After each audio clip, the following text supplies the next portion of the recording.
Hello there. Good morning, good afternoon, good evening, wherever you are. I'm Ryan in Singapore. Welcome to our mindfulness practice. Today's topic is meditation as mental maintenance.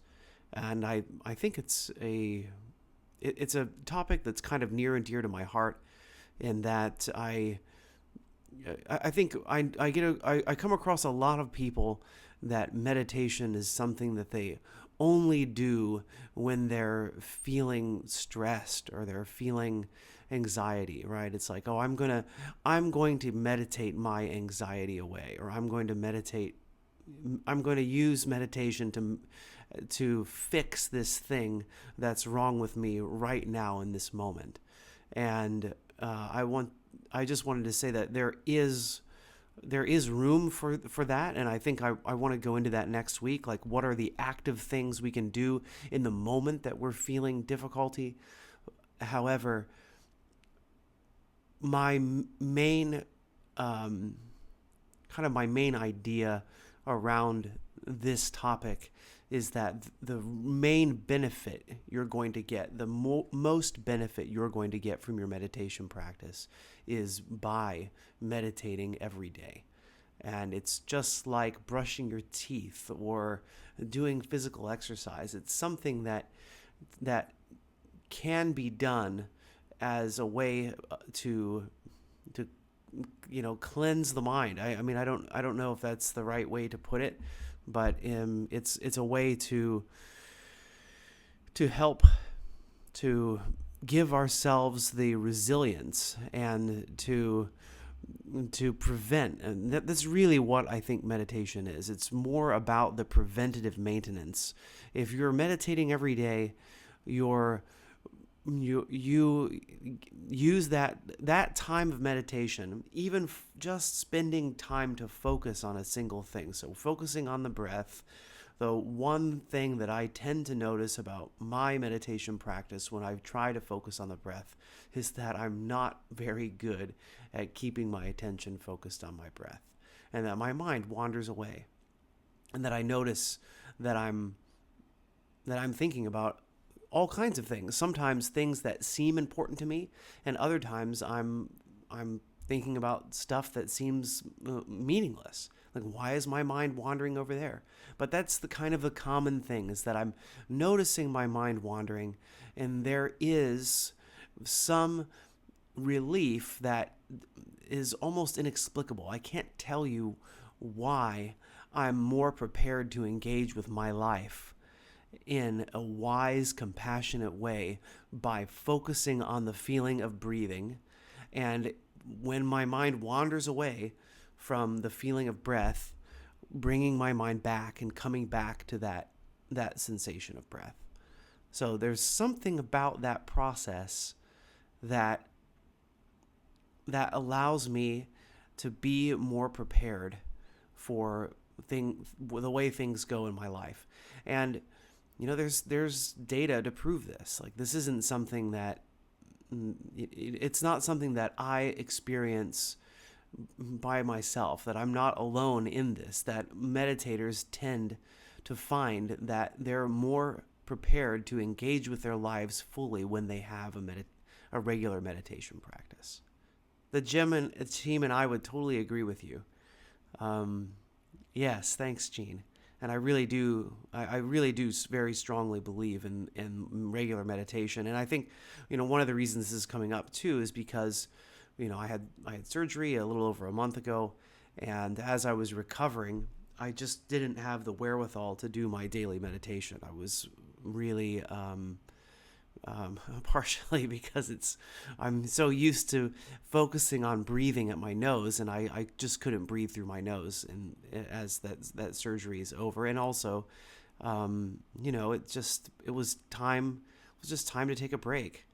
But one of the consequences of not meditating was seeing that I wasn't as able to respond with kindness and compassion to difficulties that I had in my life. And I think that's a really important thing that comes out of our practice.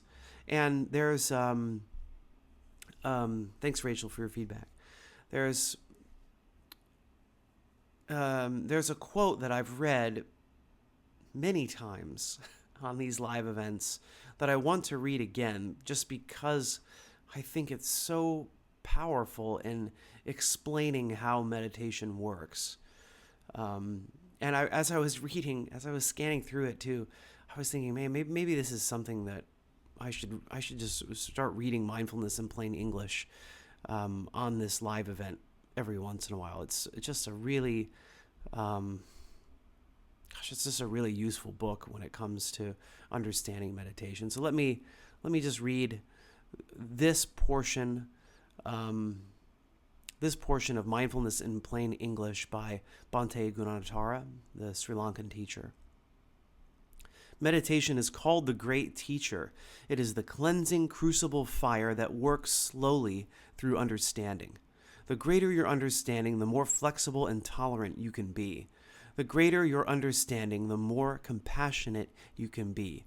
You become like a perfect parent or an ideal teacher. You are ready to forgive and forget.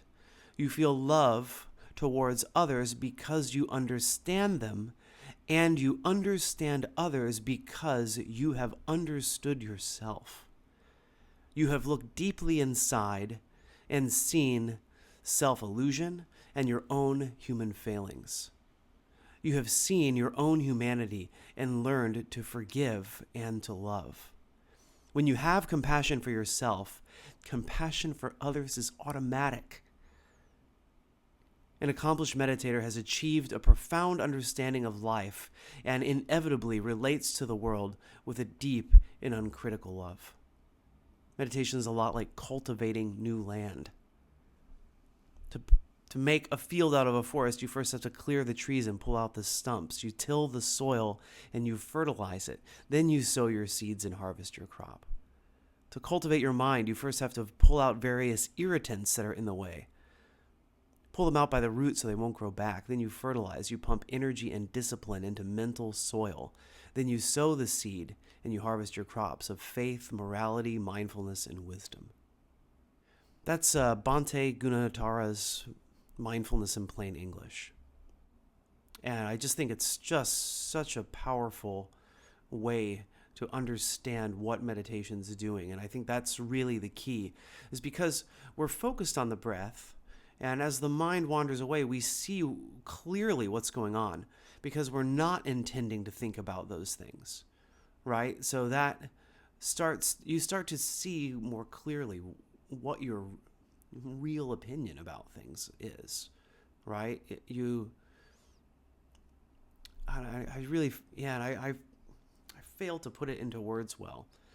In kind of the spirit of authenticity, I just share an example from my life about what's been going on recently. My partner's been having a lot of stress in her job, and I mean, you know how it goes at work, right? Is that there's a persona, not that it's less you, but there's a persona that's put on at work, because if you are completely yourself, if you don't hold back anything, you might get fired or you might have less opportunities at work, right? So there is a certain structure that we hold ourselves to. And so sometimes that structure causes things to build up mentally, right? And then we have a lot of difficulties that we experience because of that, holding that structure, so that when we come home and we find ourselves in a place that we feel we can be comfortable, sometimes because that structure's gone, some of that pressure that's been building up throughout the day starts to come out, right? And so I had to sit down with my sons yesterday and kind of tell them, your mother is having a lot of stress right now, and sometimes the things that she says are coming from, not coming from it's coming from that boiling out of what the difficulty she's experiencing, right? And so I'm just trying to tell them, just don't take everything she says to heart. Sometimes nasty things come out. She snaps because it's something that seems small to you seems big to her because things are really challenging. And and stress releases hormones, and we all have hormonal things going on, right? And that also can affect what's going on in any moment. So what we can do in that time, especially if we're in a situation where things aren't as stressful. And I think that's one of the things that also makes the situation a little more difficult, is that my having had surgery and being sick has made me less capable of my home responsibilities, and so that also adds stress to her life. And so I just said to the boys, we can be compassionate to you can be compassionate to your mother, and you can see that these things are coming out of her her desire to provide for our family. That if we can be forgiving, and we can be understanding that this stuff isn't coming from a place that she's that she doesn't love us, right? That this is just something that's going on that's temporary because of the situation that she's in right now. And I think that my mindfulness practice gives me the wherewithal to do two things, right? One is to be compassionate, but two, to also not be the welcome mat, right? To not to be able to gently to be able to have the wisdom to know when it's appropriate to gently say, this thing that you said or this thing that you're doing is not appropriate, right? So, just seeing how my meditation practice gives me a little bit more space a space between stimulus and response, so that I can respond to what's going on rather than simply react, and know that, hey, and then this is the other really one important thing I wanted to say about mindfulness in plain English, and the link here, right, is that when we understand and love others because we understand and love ourselves, that's the core of this. And so you will find, like, I don't know, 100% of the time, that when you are suffering, that suffering, like, how big is your suffering cup? Maybe that's what meditation does. It makes my suffering cup, like, more I meditate, the suffering cup gets a little bit bigger, and so I'm able to hold more. If you imagine suffering as water, so I'm able to hold more in that without the cup flowing over. And so when we're dealing with so much stress, that suffering that we have can't help but to boil over out of that vessel that we're holding it in, and that you can't help but your suffering boil out and begin to affect others, and it's going to affect others in a negative way, right? And so that's why, if people think meditation is selfish, the real answer is that meditation increases the size of that cup and makes it less likely for me to cause suffering to others. So although I do get a massive benefit personally from my meditation practice, it also helps all of those around me greatly, because these times that I'm sick, or I'm, whatever's going on. I mean, and the other nice thing I could say about my personal situation is that my stress, the amount of stressful things I need to deal with in my life, from my perspective, is less than my partner's. And so I can be in that place to have space to be able to hold that additional suffering, and hopefully wisely help all of the relationships in my family. So Rachel asks, do I actually find myself getting those insights while meditating? And the answer is no, I do not. I do not get those insights. In fact, maybe that's the most interesting thing about my meditation, is that most of the time when I finish meditating, I'm like, wow, like nothing happened. I can't believe I just spent 20 minutes sitting here doing nothing. It feels like a real waste of time. Oh, honestly, right? Honestly, that's how it is. But it's like 2 hours later, like something happens, and I encounter something difficult, and then I went, oh, this is the benefit.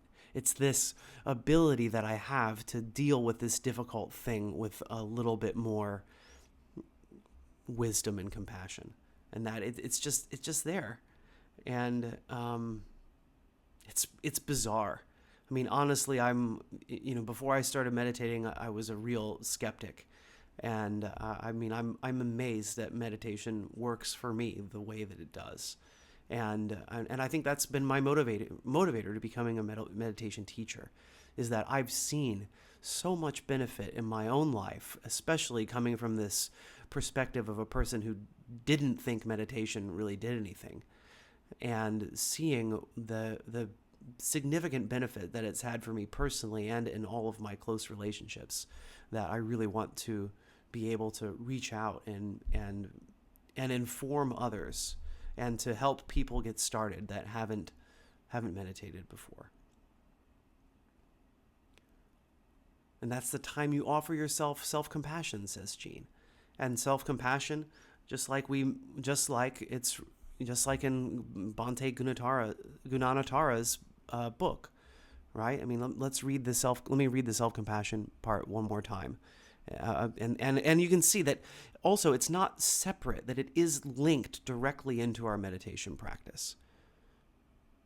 The greater your understanding, the more compassionate you can be. You become like a perfect parent or an ideal teacher. You are ready to forgive and forget. You feel love towards others because you understand them, and you understand others because you have understood yourself. You have looked deeply inside yourself and seen the illusion, your own human failings. You've seen your humanity and learned to forgive and love yourself. When you have learned compassion for yourself, compassion for others is automatic.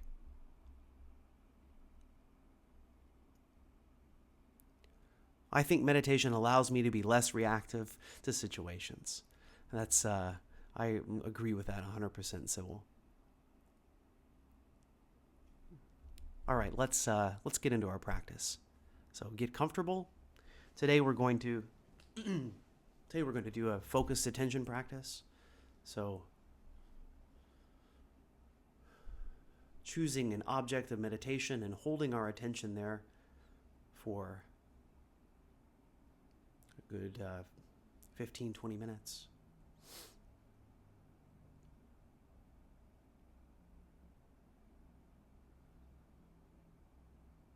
So come into a posture that is conducive to your practice. So for me, that's sitting with my hips slightly elevated,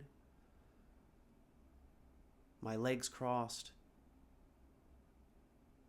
my spine straight with the two natural curves, the one in the lower back, the one at the neck. Crown of the head towards the ceiling.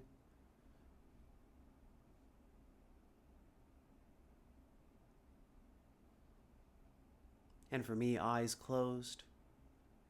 Although if you choose to keep your eyes open, you can have a gaze about 45 degrees downwards and allow your gaze to soften.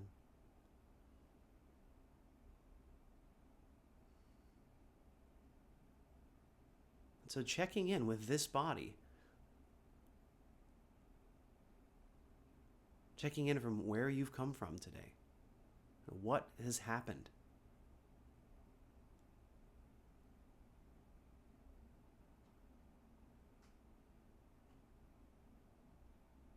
What stress are you holding on to?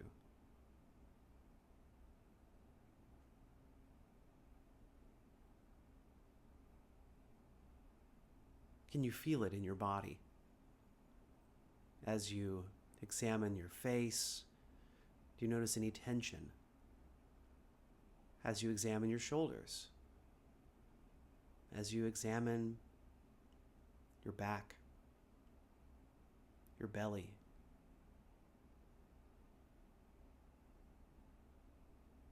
And if there's tension there that doesn't go away, that doesn't mean that anything's wrong. In fact, as I'm scanning myself here in this early morning in Singapore, I feel tension in my face that even through knowledge of that tension, it's not going away. It's there.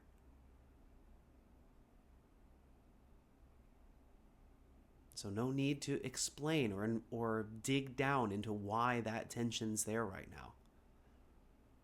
Just acknowledging it. Maybe later, after meditation's over, we can unpack what that's about.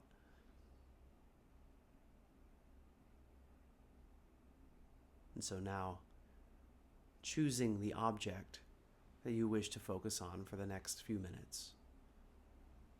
Maybe it's the nose, feeling air moving through the nostrils as you breathe. Maybe it's the belly rising and falling with the breath. Maybe it's the feeling of your buttocks connected to the cushion. You can, or chair, or sofa, or bed, or whatever you're on.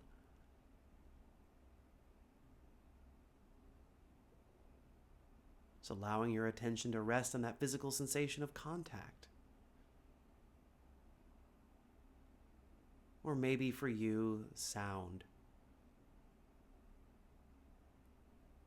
is the right object. And if I've given you too many options,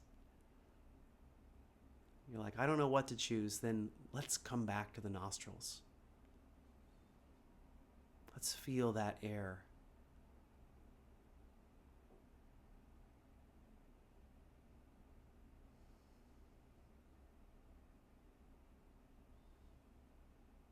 So where do you feel the movement of air in the nostrils?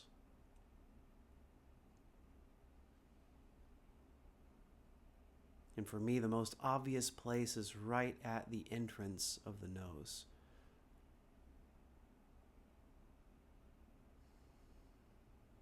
So the feeling right at the entrance, feeling the air moving in, the nostrils slightly narrowing as the pressure decreases. As I breathe out, the nostrils slightly flaring outwards.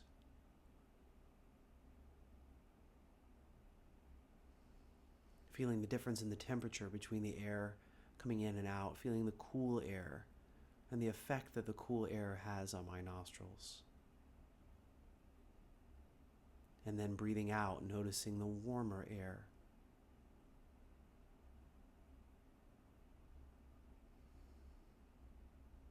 And for me, I'm noticing that the cool air on the inhale is ever so slightly less pleasant feeling than the warm air on the exhale.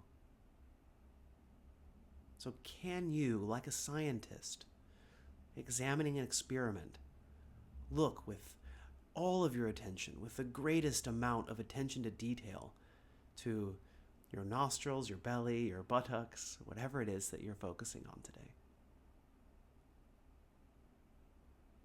Hold your attention there as best you can.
Have you managed to keep your attention on the object of meditation? Or do you find that your mind is wandering away? It may have been wandering right when I started speaking. If so, remember, you've done nothing wrong. As long as you intend to keep bringing your mind back, the moment you notice that something has changed, that your mind has drifted away from the object of meditation, as best you can, gently let go of that distraction and come back to whatever it is you were focusing on. The air moving in and out of the nostrils, for example.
Keep it up, you're doing great. Just continue as best you can, focusing on that object of meditation.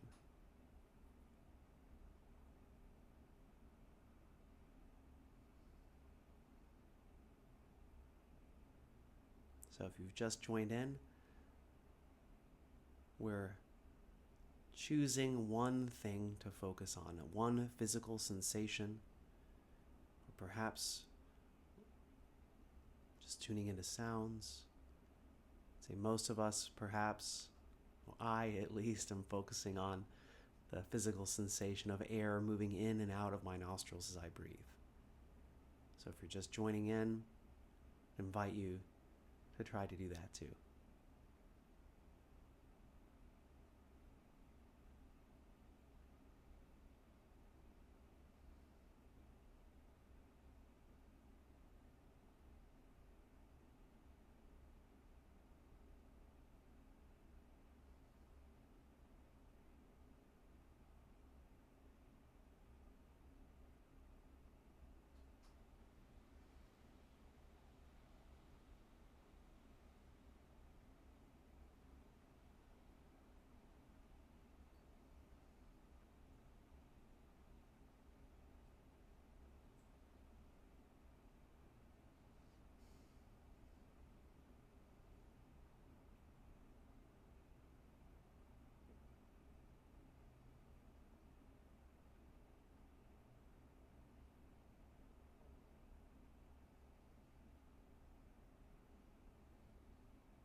I'm going to close our time of practice with 3 rings of the bell.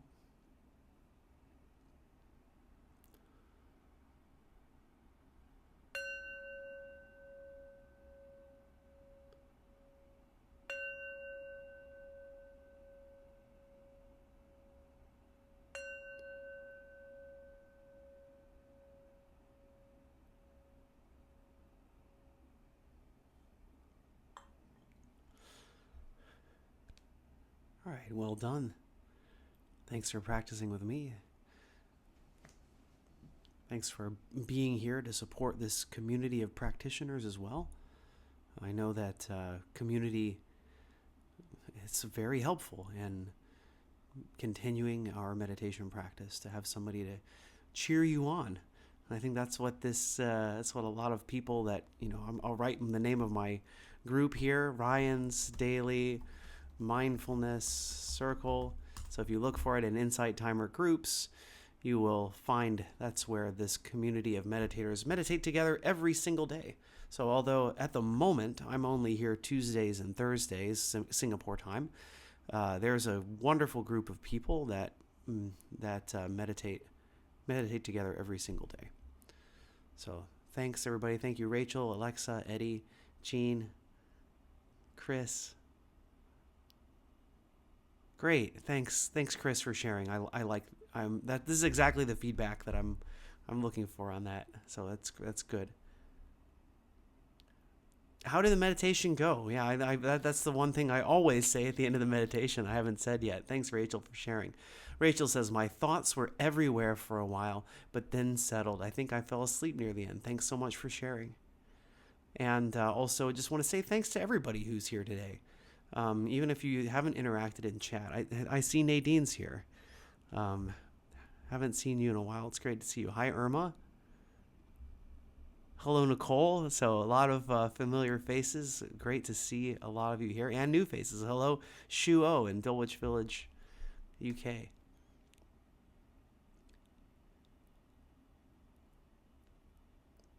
Robin says, meditation has helped me so much. One big gift among many has been metacognition. Thanks so much. I am more aware of my thoughts, and this has been amazing. Thanks, Robin. And yeah, that's what I mean. I think that's it, right? Is that's one of the real things that you notice when you're meditating. When your mind wanders away, you go, "Oh, my mind wandered, and oh, look, here's what I'm thinking about." Because what's so funny is how mind wandering can tend to be mindless, and we can, through our meditation practice, build that metacognition. So thanks so much, Robin, for bringing that up. It's like metacognition is kind of like awareness of thoughts. I mean, I guess that's the easy way. It's kind of like or awareness of awareness. Maybe that's it too. Yeah, it's great to have you back. Let's see. Maybe I can get a better definition for you. I'll just have a quick look. See if somebody else can say it better than I can off the top of my head. The awareness and understanding of your own thought process. It's often described as thinking about thinking. So I hope that's helpful. Okay, so let's see. What I want to do in the next session, I'll publish it here later today. So the next live will be Tuesday morning, Singapore time next week. Will be about in the moment, right? So this session was all about meditation as mental maintenance, but what do you do when you suddenly find yourself extremely angry or having anxiety issues, right? I mean, this doesn't in the middle of like a panic attack. I don't know how much. Just depends on how much agency we have in those moments,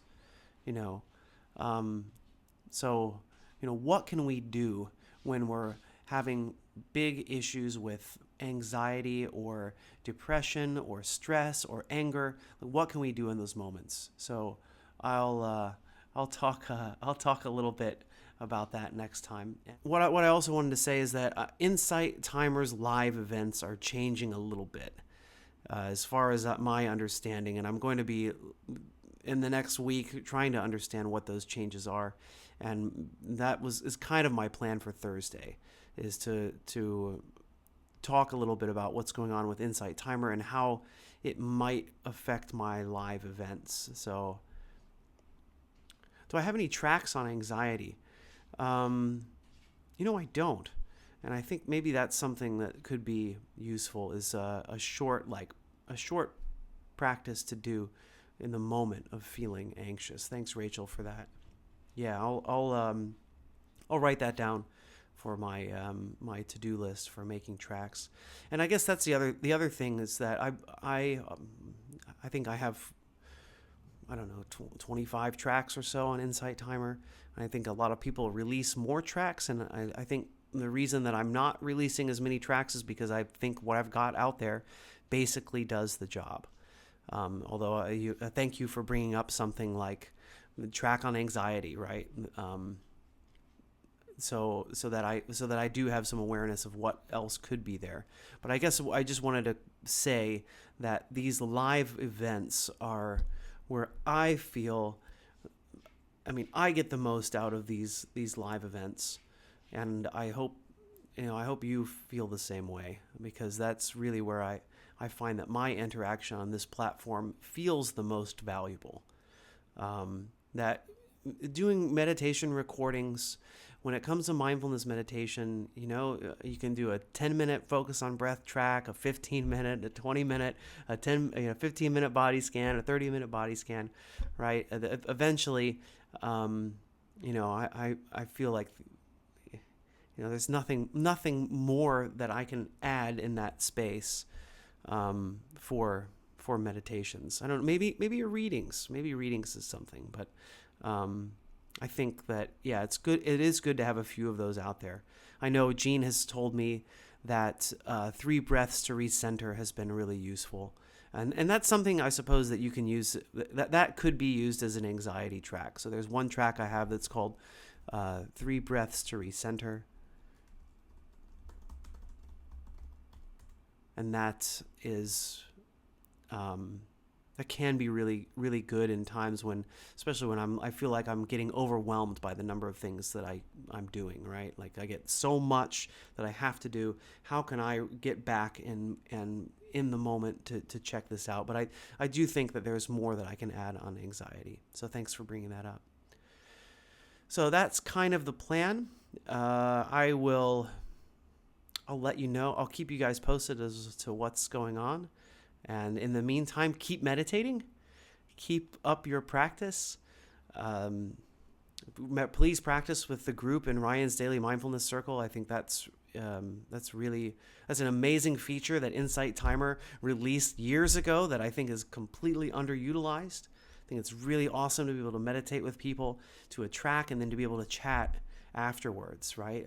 To me, that's this connection that helps keep our practice going, So thanks, Rachel. Thanks, everybody. After I came back on Tuesday, I was just like this. I missed this, man. I love doing these events. I love all of you. It's really fantastic. And it's really fulfilling for me personally. So I really appreciate all of you. So let's close our practice the way that we do, with some well wishes, and well wishes to our intentionally doing self-compassion and compassion for those around us. Share our merits. So follow along. Repeat after me if you like. May I be happy and peaceful. May everyone watching, listening, wherever you are, I wish you all happiness and peace. And may all human beings everywhere, may we all be happy and peaceful.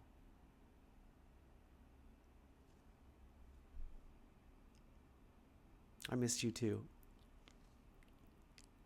Take care, everybody. See you next time. Bye bye.